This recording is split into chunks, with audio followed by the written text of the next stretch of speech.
चलो आगे बढ़िए chapter 5 next point magnetisation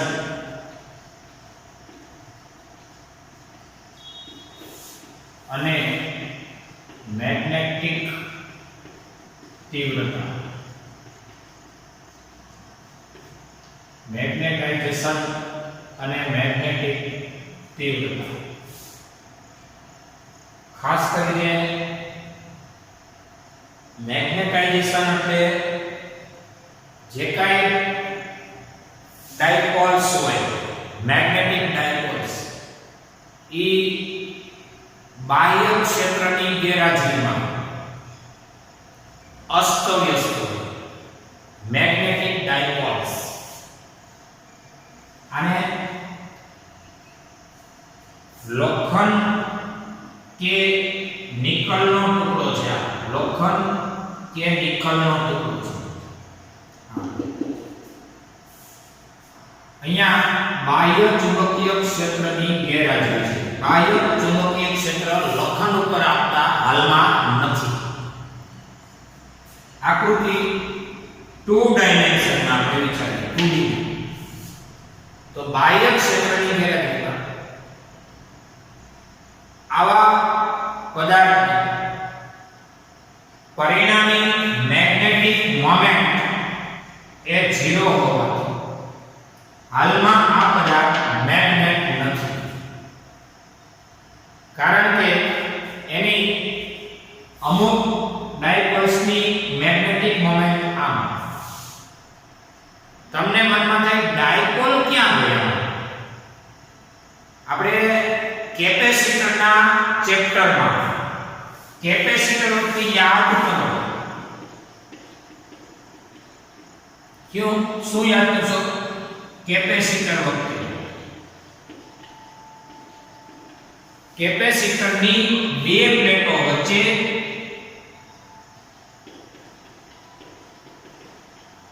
dielectric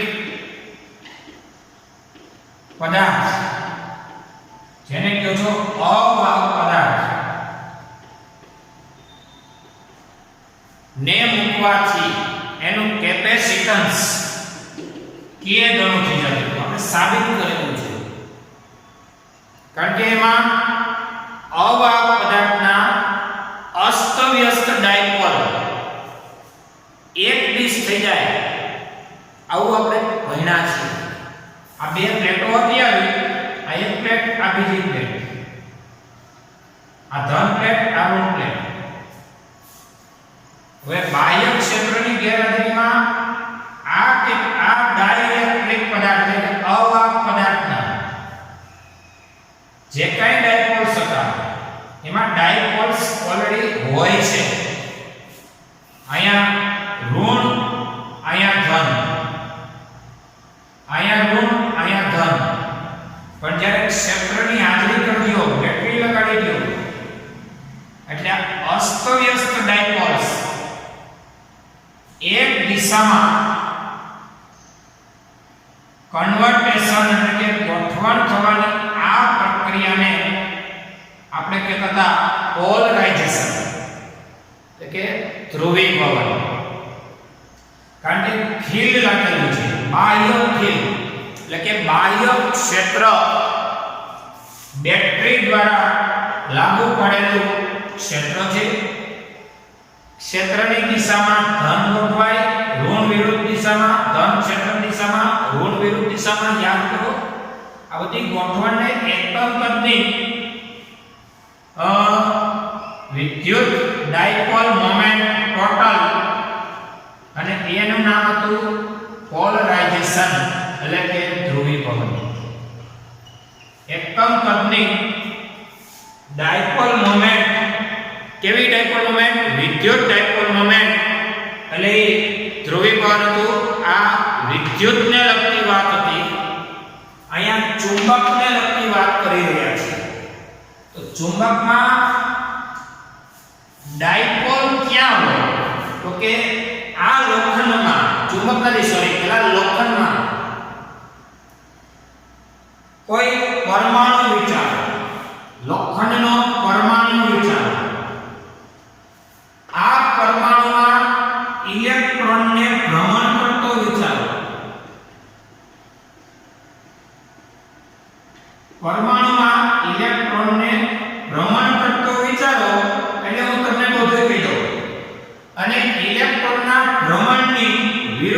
દિશામાં ભ્રમણની કોના ઇલેક્ટ્રોનના ભ્રમણની વિરુદ્ધ દિશામાં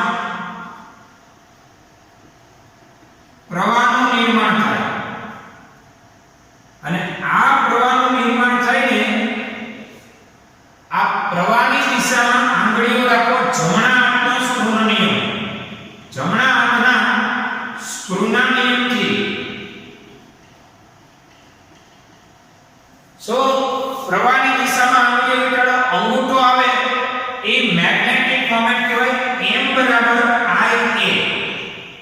ia m બરાબર ia આંગળીઓને પ્રવાહની દિશામાં વીંટાળો પ્રવાહ કોની દિશામાં હોય ભાઈ ઇલેક્ટ્રોનની ગતિની વિરુદ્ધ દિશામાં ક્યાં ઇલેક્ટ્રોન ફરતો હોય પરમાણુના ન્યુક્લિયસની ફરતે શેમાં વાત કરું છું લોખંડ કે નિકલમાં એની લોખંડ કે એની મિશ્ર ધાતુમાં લોખંડ કે એની મિશ્ર ધાતુમાં પરમાણુ વિચારો પરમાણુમાં ભ્રમણ કરતો ઇલેક્ટ્રોન વિચારો ભ્રમણ કરતા ઇલેક્ટ્રોનની વિરુદ્ધ દિશામાં પ્રવાહનું નિર્માણ થયું છે કારણ કે પ્રવાહની દિશા ઇલેક્ટ્રોનની ગતિની વિરુદ્ધ દિશા અને આ પ્રવાહ ની દિશામાં આંગળીઓ વીંટાળતા અંગૂઠો જે દિશામાં આવે એ મેગ્નેટિક મોમેન્ટની દિશા થાય m વેક્ટર m બરાબર i એટલે અહીંયા ઇલેક્ટ્રોન્સ સપોઝ આમ ફરે એટલે પ્રવાહનું નિર્માણ આમ કરે છે ઇલેક્ટ્રોનની ભ્રમણની વિરુદ્ધ દિશા મગજમાં રાખજો પ્રવાહ નિર્માણ થાય એટલે આંગળીઓને પ્રવાહ દિશા રાખતા અંગૂઠો આવ્યો એ મેગ્નેટિક મોમેન્ટ આમ વાત કરો પ્રવાહની દિશા સપોઝ આંગળીઓને પ્રવાહ દિશા રાખો અંગૂઠો આવે એ મેગ્નેટિક મોમેન્ટ m આમાં m વેક્ટર નીચે છે આમાં વેક્ટર આમ છે દાખલા તરીકે આમ વિચારો પ્રવાહની દિશામાં આંગળીઓ વિચારો અંગૂઠો આવે એ મેગ્નેટિક મોમેન્ટ હવે કોકની આમ દિશા છે કોકની આમ છે કોકની આમ છે આ બધાય વતી પરિણામી મેગ્નેટિક મોમેન્ટ કેવી ગણાય શૂન્ય કા તો કે બાહ્ય ક્ષેત્ર નથી બાહ્ય ક્ષેત્ર b એ 0 છે હવે બાહ્ય ક્ષેત્રની હાજરી કરો બાહ્ય ક્ષેત્રની હાજરીમાં શું થાય છે તો કે જો બાહ્ય ક્ષેત્ર એ 0 ન હોય મતલબ કાઈ આ વખતે આ તમારો જે કાઈ લોખંડનો ટુકડો છે એને બાહ્ય ક્ષેત્રની હાજરી આપી દો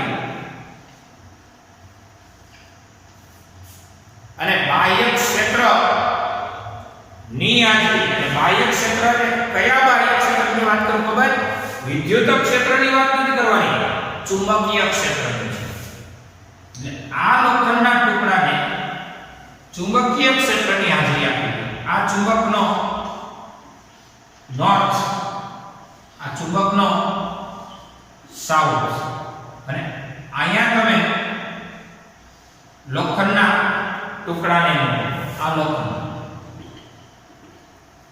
આ વખતે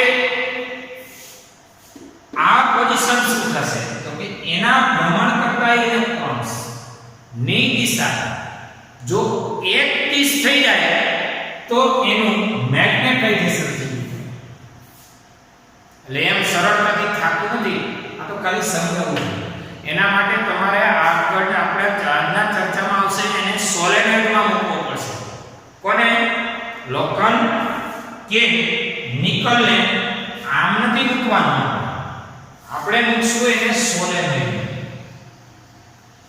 આ છે સોલેનોઇડ સોલેનોઇડમાં જે પદાર્થનો ચુંબક કારણ કે તમે ભણ્યા છો સોલેનોઇડની અંદર ચુંબકીય ક્ષેત્ર હોય ભણ્યા છો કે નહીં આપણે વાત કરતા હતા નામ ડાયપોલ કેમ જો ડાયપોલ અસ્તવ્યસ્ત દિશામાં કેમ હજી નો મગજમાં ગયા તો કહી દઉં ડાયપોલ એટલા માટે પ્રવાહની દિશામાં સમઘડી હોય સાઉથ એનાથી વિરુદ્ધ દિશાનો પોલ થાય એ નોર્થ થાય અને ઇલેક્ટ્રોનની ગતિ કોઈ જે દિશામાં થતી હોય છે પણ એનાથી વિરુદ્ધ દિશામાં પ્રવાહનું નિર્માણ આ પ્રવાહની ગતિ એટલે કે પ્રવાહની દિશા સમઘડી થતી હોય તો એ છેડો સાઉથ અને આ પશ્ચિમનો છેડો એ નોર્થ.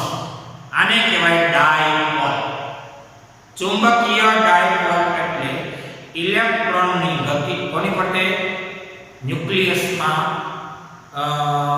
ભ્રમણ કરે છે. ન્યુક્લિયસની કક્ષામાં એટલે કે પરમાણુના ન્યુક્લિયસની કક્ષામાં ભ્રમણ કરતા ઇલેક્ટ્રોનની ગતિની વિરુદ્ધ દિશામાં પ્રવાહનું નિર્માણ. અને પ્રવાહની જે દિશાઓ હોય, પ્રવાહની કોઈ એક પર્ટિક્યુલર દિશા નક્કી કરો, એમાં એસ એટલે કે સાઉથ બનતો હોય.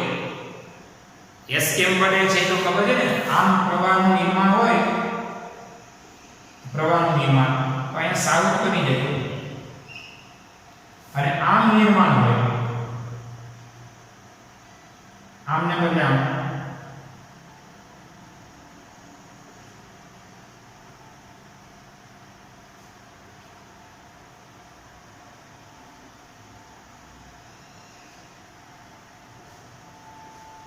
આ નોર્થ, આ નોર્થ, સાઉથ. અને સાઉથ અને નોર્થ ધરાવતા બે પોલ હોય એનું નામ ડાયપોલ. ડાયપોલ એટલે અહીંયા n ને s લખેલ ન હોય. ઇલેક્ટ્રોનની ગતિ જોઈ લેવાની એટલે વિચાર લેવાની. જો કોઈ ઇલેક્ટ્રોન તો જોવાનો નહીં નેચરલી તો. અને ઇલેક્ટ્રોનની ગતિની વિરુદ્ધ દિશાનું પ્રવાહ દિશામાં સમકળી ભાગ હોય એ સાઉથ, એનાથી પાછળનો હોય એ નોર્થ. આ સિસ્ટમ અપનાવવાનો. એટલે સોલેનોઇડની અંદર ચુંબકીય ક્ષેત્ર હોવાનું. હવે આપણે ચર્ચા ચાલુ કરીએ. ચાલો આપણે આ ચુંબકીય ક્ષેત્રમાં મેગ્નેટાઇઝેશન એટલે મેં તમને કહી દીધું, મેગ્નેટાઇઝેશન કેપિટલ એમ હતું. મેગ્નેટાઇઝેશન કેપિટલ એમ એટલે એકમ કદની કુલ ડાયપોલ મોમેન્ટ. એમનો એકમ આ ડાયપોલ મોમેન્ટ એમ બરાબર તમે જાણો છો IA ampere into metre square છે, બરોબર. અને કદ એટલે મીટર ઘન. મીટર સ્ક્વેર ઉડી ગયા એટલે એકમ થયો એમ્પિયર પ્રતિ મીટર. મેગ્નેટાઇઝેશન નો એકમ કદનો ડાયપોલ મોમેન્ટ 100% થઈ જાય એટલે 100% મેગ્નેટાઇઝેશન થઈ ગયો એટલે કે 100% એનો ધ્રુવીકરણ. એકમ કદ એટલે 1 મીટર ઘન લોખંડના ટુકડામાં ગોઠવાયેલા ઇલેક્ટ્રોન્સ, ગતિ કરતા ઇલેક્ટ્રોન એક દિશ થવાની ટકાવારી જો 50% ગોઠવાઈ ગયા, બાકીના 50% અસ્તવ્યસ્ત છે, તો એનું મેગ્નેટાઇઝેશન 50%. એટલે એ એનું મેગ્નેટાઇઝેશન કેપિટલ એમ હતું. હવે મેગ્નેટિક તીવ્રતા એટલે શું? જો મેગ્નેટિક તીવ્રતા h એટલે એકમ લંબાઈના n આંટાનો વિદ્યુત પ્રવાહ અને એકમ લંબાઈમાં આંટાની સંખ્યાને સ્મોલ n કહેવાય. આ કેપિટલ H છે. એ નોંધવું હોય તો નોંધતા જજો. આ મેગ્નેટિક તીવ્રતા છે. આપણે હમણાં પહેલા મેગ્નેટાઇઝેશન એ પણ નોંધી લ્યો. કેપિટલ M એકમ કદનો ટોટલ ડાયપોલ મોમેન્ટ. આ બે બોક્સને નોંધી શકો છો.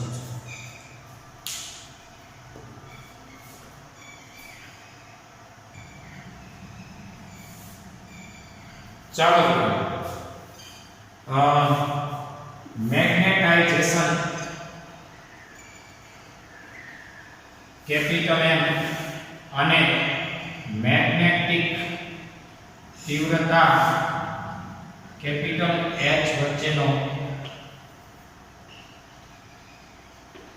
સંબંધ.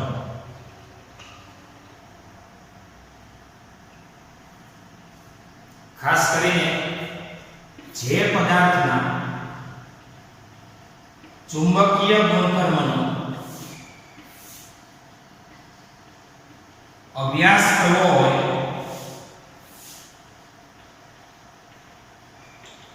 તેવા પદાર્થને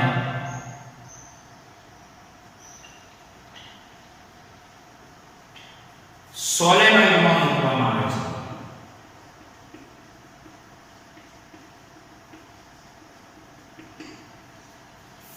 જે પદાર્થના ચુંબકીય ગુણધર્મોનો અભ્યાસ કરવો હોય એવા પદાર્થને સોલેનોઇડ કહે. હવે શું થશે? સોલેનોઇડમાં લોખંડ કે નિકલના ટુકડાને મૂકવાથી B બરાબર આ સોલેનોઇડનું વત્તા આ લોખંડનું પોતાનું. જો ક્લાસરૂમ માં વિદ્યાર્થીઓ ન બેઠા હોય તો ક્લાસરૂમ જ કહેવાય. એવી જ રીતે સોલેનોઇડમાં લોખંડનો ટુકડો ન મૂકો તો સોલેનોઇડ કહેવાય. તો સોલેનોઇડ હોય તો ચુંબકીય ક્ષેત્ર કહેવાય મુનિ જેટલું. યાદ કરો B બરાબર μ0 એને આપણે સાબિત કર્યું છે. જ્યારે લોખંડનો કે કોઈ એની મિશ્ર ધાતુનો ટુકડો મૂકવાથી B બરાબર કહેવાય μ0 કેપિટલ M.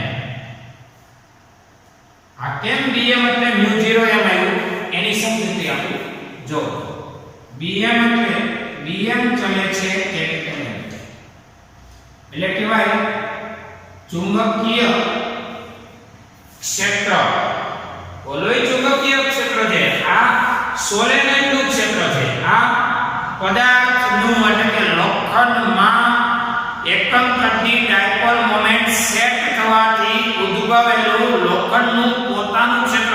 અને લોખંડ જો ક્ષેત્ર ઉત્પન્ન કરીને દે તો આપણે એને લોખંડ નહીં કહીએ, આપણે એને ચુંબક કહીશું. એટલે Bm એટલે કે પદાર્થનું ચુંબકીય ક્ષેત્ર. M એટલે મેગ્નેટાઇઝેશન. મેગ્નેટાઇઝેશન જો વધુ થઈ ગયું હોય તો વધુ પદાર્થ પોતાનું ચુંબકીય ક્ષેત્ર ઉત્પન્ન કરી ગયો હોય. અને મેગ્નેટાઇઝેશન એટલે હમણાં પહેલા આપણે એકમ કદની ટોટલ ડાયપોલ મોમેન્ટ. એકમ કદમાં ડાયપોલ મોમેન્ટ 10% થઈ છે તો એ મેગ્નેટાઇઝેશન 10%. એકમ કદમાં ડાયપોલ મોમેન્ટ 100% થઈ ગઈ, બધી ડાયપોલ્સ એક દિશ થઈ ગઈ છે તો એનું મેગ્નેટાઇઝેશન 100%. આમ ગણો તો પદાર્થનું ચુંબકીય ક્ષેત્ર એ મેગ્નેટાઇઝેશનના સમપ્રમાણ. ચુંબકીય ક્ષેત્ર હોતું પેલા નથી, પેલા મેગ્નેટાઇઝેશન હોય છે. એકમ કદનું ડાયપોલ મોમેન્ટ એક દિશ થવાની પ્રક્રિયા થાય અને મેગ્નેટાઇઝેશન થઈ જાય. અને મેગ્નેટાઇઝેશન જેમ વધે ને એમ પદાર્થ પોતે વધુ મેગ્નેટાઇઝ થયો અથવા તો ચુંબક પદ ધારણ કરેલો છે. અહીંયા અચળાંક આવશે μ0 અને μ0 M ઓલો μ0 N.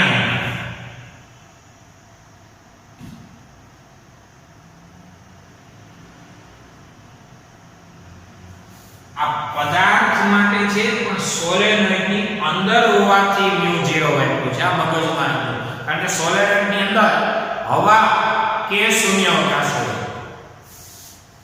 હવે આપણે ચર્ચા એ કરી રહ્યા છીએ કે μ0 સ્મોલ n એટલે એકમ લંબાઈમાં આંટાની સંખ્યા સ્મોલ n અને કેપિટલ I વત્તા μ0 M એટલે કે μ0 એકમ લંબાઈના n આંટાનો પ્રવાહ એટલે કહેવાય આપણી મેગ્નેટિક તીવ્રતા h. એકમ લંબાઈમાં n આંટાનો પ્રવાહ એટલે મેગ્નેટિક તીવ્રતા કેપિટલ H વત્તા μ0 M. અને આ થયું કુલ ક્ષેત્ર. અત્યાર સુધી સોલેનોઇડની અંદર તો μ0 n. હવે પદાર્થ સોલેનોઇડની અંદર મૂકવાથી પદાર્થ જ મેગ્નેટાઇઝ થવા લાગ્યો છે. એટલે કે પદાર્થ પોતાના દરેક ઇલેક્ટ્રોનને કયો પદાર્થ લોખંડ કે નિકલ પોતાના દરેક ઇલેક્ટ્રોનને કરી રહ્યો છે, એટલે કે બાહ્ય ક્ષેત્રની હાજરી છે. સોલેનોઇડની અંદર પોતાનું ક્ષેત્ર તો હોય, ચુંબકીય ક્ષેત્ર. સોલેનોઇડમાં શું પસાર થયેલો હોય? વિદ્યુત પ્રવાહને લીધે ચુંબકીય ક્ષેત્ર ઉત્પન્ન થાય. આપણે સૂત્ર સાબિત કરેલું છે. અને એ ચુંબકીય ક્ષેત્રમાં લોખંડને મૂકવાથી પદાર્થ મેગ્નેટાઇઝ થઈ ગયું કહેવાય. કેટલું મેગ્નેટાઇઝ થાય એ એકમ કદની કેટલીક મોમેન્ટ ડાયપોલ મોમેન્ટ ગોઠવાય એટલું મેગ્નેટાઇઝ થઈ જાય. μ0 કોમન નીકળો. હવે એટલે H+m વધશે. B બરાબર જો તેથી B બરાબર જો μ0 કોમન H+m, તેથી B/μ0 H+m. તો હવે વધશે H બરાબર B/μ0 - m. આ એનો રિલેશન છે. કોની વચ્ચેનો? H અને m વચ્ચેનો સંબંધ. H એટલે મેગ્નેટિક તીવ્રતા અને m એટલે મેગ્નેટાઇઝેશન. જોઈએ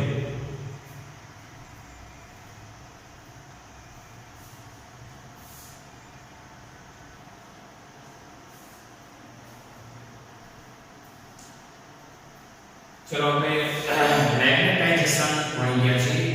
એકમ કદની કુલ ડાયપોલ મોમેન્ટ અને મેગ્નેટાઇઝેશન.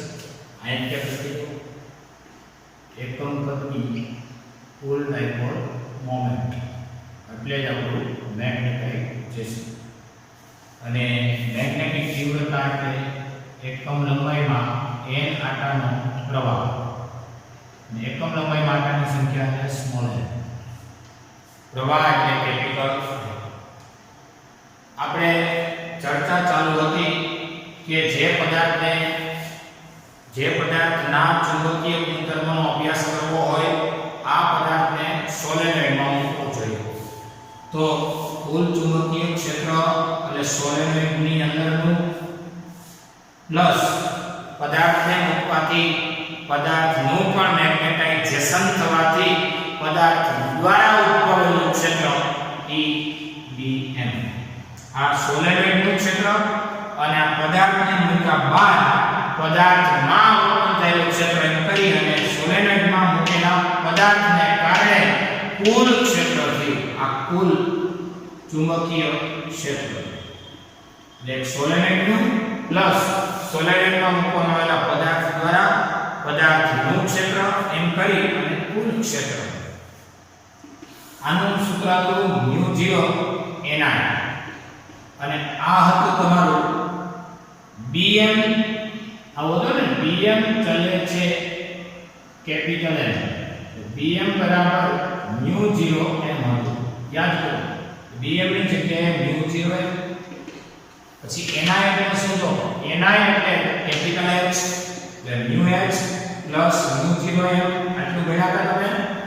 તો પછી μ0 કોમન H+m. હવે એક ચર્ચા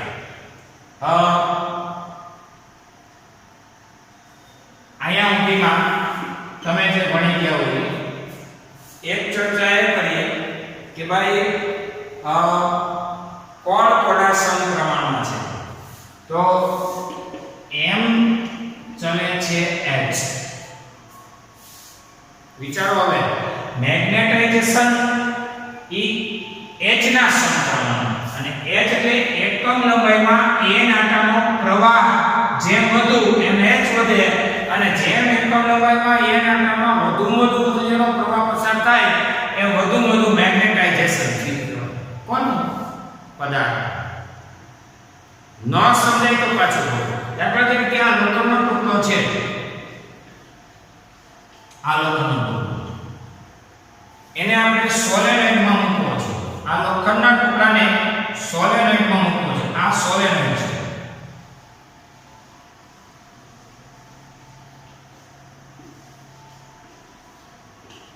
જોજો જરાય બીતા નહીં. આ સોલેનોઇડ છે.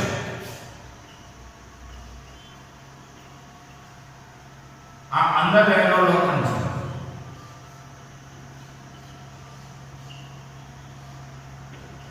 રેડી?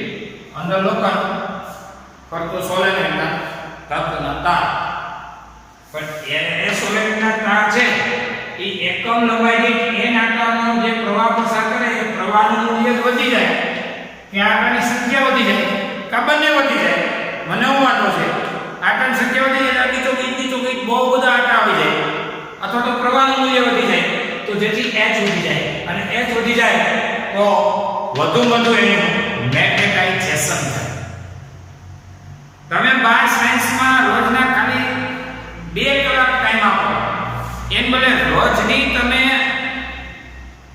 15 કલાક ટાઈમ આપવા માંડો તો તમારામાં વધુમાં વધુ સાયન્સ પ્રત્યેના ટોપિક પ્રત્યેના ઇફેક્ટિવિટી વધતી જાય.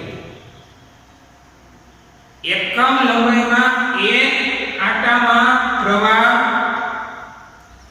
જેમ વધુ એટલે કે આટાની સંખ્યા વધી જાય તોય h વધી જાય, પ્રવાહનું મૂલ્ય વધી જાય તોય વધી જાય. હું તો કહું બે વધારે એટલે મોટું મૂલ્ય વધે. શું બે? તો કે આટાની સંખ્યા પુષ્કળ કરી નાખાય, ઊંચો ગઈ ચાલે પાસ અને પ્રવાહનું મૂલ્ય ખૂબ જ વધારે દેવાય જેથી કરીને h વધે એટલે અંદર રહેલાનું સારામાં સારું મેગ્નેટાઇઝેશન થાય. આ વાત છે. અહીંયા અચળાંક આવશે કાઈ જેને કહેવાય સસેપ્ટિબિલિટી. કાઈ h m બરાબર કાઈ h. નંબર 2 જ્યાં કાઈ મેગ્નેટિક છે, કાઈ m એટલે કહેવાય મેગ્નેટિક સસેપ્ટિબિલિટી. મેગ્નેટિક સસેપ્ટિબિલિટી તો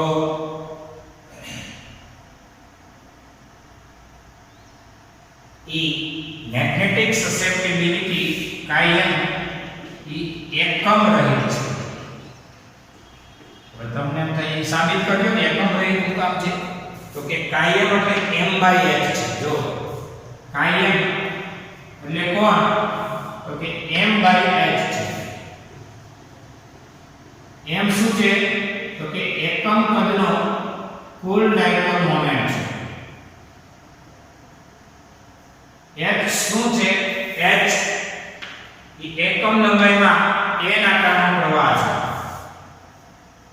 એકમ લંબાઈમાં n આટાનો પ્રવાહ છે.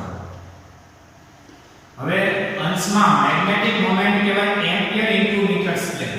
કદનો એકમ થાય મીટર ઘન એટલે મીટર સ્ક્વેર ઉડી ગયા. આટાની સંખ્યાનો એકમ હોય, પ્રવાહનો એમ્પિયર, લંબાઈનો મીટર. હવે જો અંશમાં એમ્પિયર પ્રતિ મીટર વહ્યો છે, છેદમાં એમ્પિયર પ્રતિ મીટર વહ્યો છે. બે હરખા કેન્સલ થાય તો પછી આનો એકમ રહિત કહી શકાય. જે રાશિ એકમ રહિત હોય એ પરિમાણ રહિત હોવાનો. એ ચર્ચા અંતર્ગત આને આમાં મૂકી દો, બેને એકમાં મૂકી દો, બેને એકમાં મૂકો તો B બરાબર B એટલે ચુંબકીય ક્ષેત્ર, μ0 એટલે permeability પૂરી permittivity હતી એપ્સિલોન 0 h plus n એટલે કે h plus m એટલે શું? તો કે m એટલે કાયમ h. B બરાબર μ0 h કોમન કાઢ્યો 1 plus કાયમ મેળવ્યો. વ્યવસ્થિત ગોઠવણ કરો કઈ રીતે? તો કે μ0 1 plus કાઈ કયો કે કાયમ કયો મેગ્નેટિક તો છે 1 plus કાઈ h ખાલી અહીંયા આવીને ગુણાકારના ક્રમ બનાવ્યો અને અહીંયા આને આવું બન્યું. તો B બરાબર આ જે કાઈ વધ્યું છે આટલું એને હું μ કહી દઉં. જ્યાં μ એટલે μ0 1 plus કાયમ છે તમને એમ થાય એને હું કેમ મ્યુ કહો છો ભાઈ? આને શું કામ મ્યુ કહો છો? યાદ કરો, હું એમ કહું એપ્સિલોન 0 હોય એના ગુણાકારમાં કાંઈ હોય ને તો પછી એપ્સિલોન કહેવાય. જો આપણે અહીં જોજો, પ્રકાશની ઝડપ હોય કરતા વધુ કે ઓછી ઝડપ હોય ને એના માટેની સંજ્ઞા છે.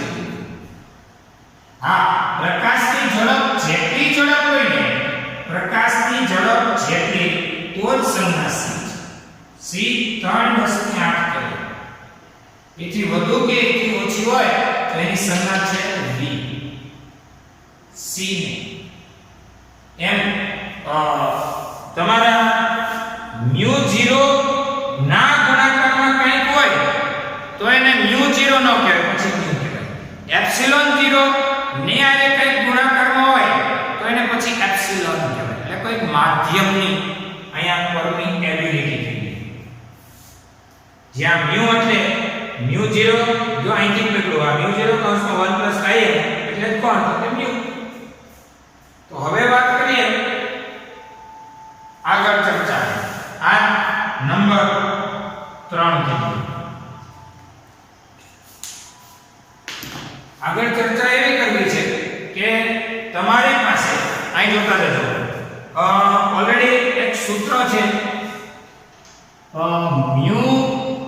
r બરાબર μ/μ0, એટલે કે ચુંબકની સાપેક્ષને કહેવાય રિલેટેડ. ચુંબકની સાપેક્ષ પરમિએબિલિટી એટલે μ/μ0, એટલે μ બરાબર કહેવાય μ0 * μr. આવી ગુણાકાર.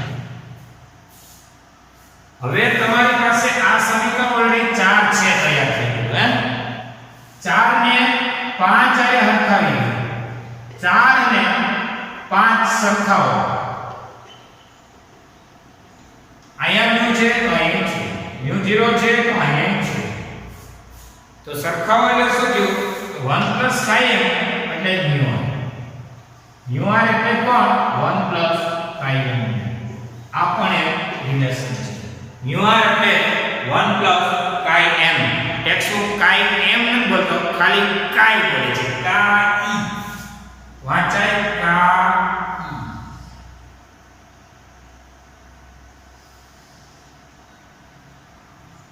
કાઈ કેની વાંચવાની વાત છે?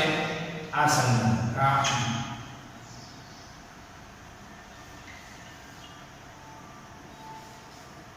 જોઈએ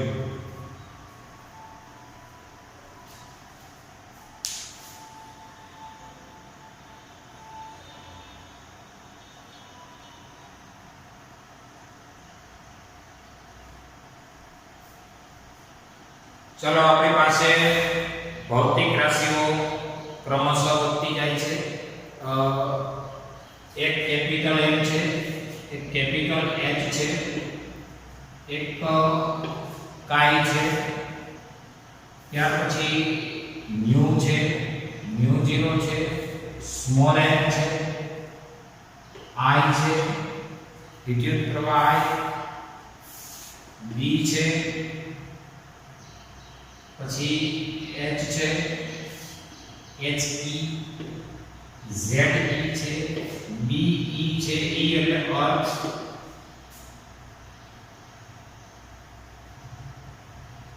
I છે, angle of D, capital D છે, ડેક્લિનેશન, પછી બીજી રાશિઓમાં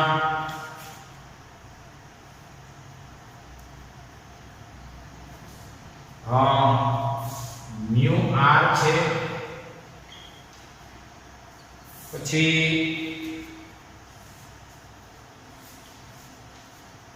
કે સિવાય બધી તૈયારી કરજો છોકરાઓ, છોકરાઓ તૈયારી કરજો. આ બધું રોજ તૈયારી કરવા બેસો તો ભેગું થશે. ધીરે ધીરે સમજૂતી સાથે આગળ વધજો. આનું નામ છે મેગ્નેટાઇઝેશન. એકમ ગતિ કુલ ડાયપોલ મોમેન્ટ. આ છે મેગ્નેટિક તીવ્રતા. એકમ લંબાઈમાં n આકારનો પ્રવાહ લેવા. આ છે કાઈ વિશે સમજીએ.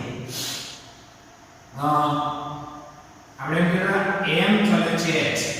m બરાબર કાઈ h અથવા કાયમ h. કાય એટલે સસેપ્ટિબિલિટી. સસેપ્ટિબિલિટી એટલે શું ખબર? કેટલા ગાળામાં એ મેગ્નેટાઇઝ થાય ને એની સસેપ્ટિબિલિટી કહેવાય. કાયમ m/h.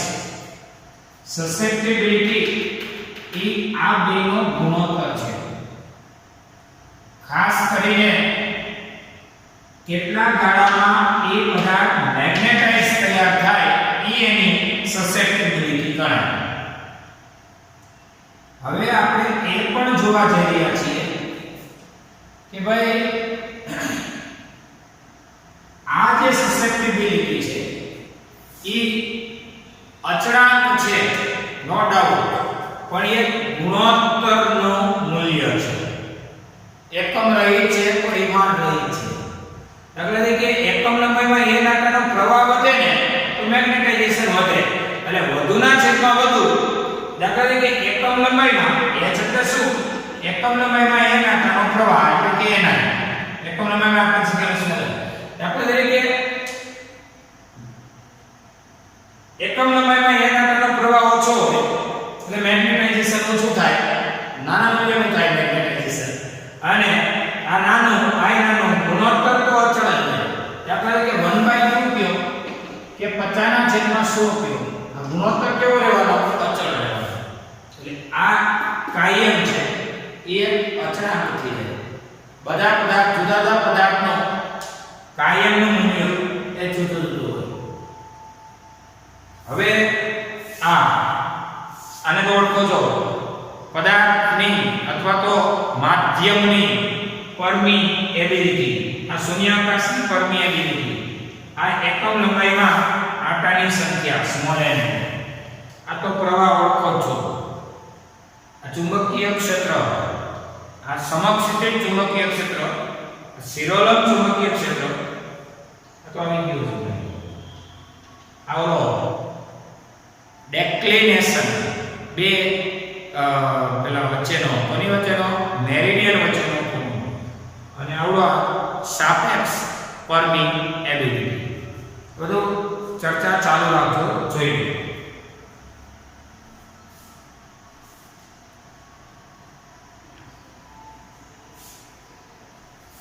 ચલો ડેઇલી ટેસ્ટ નોંધી લો. મેગ્નેટાઇઝેશન અને મેગ્નેટિક તીવ્રતા સમજાવો. બીજો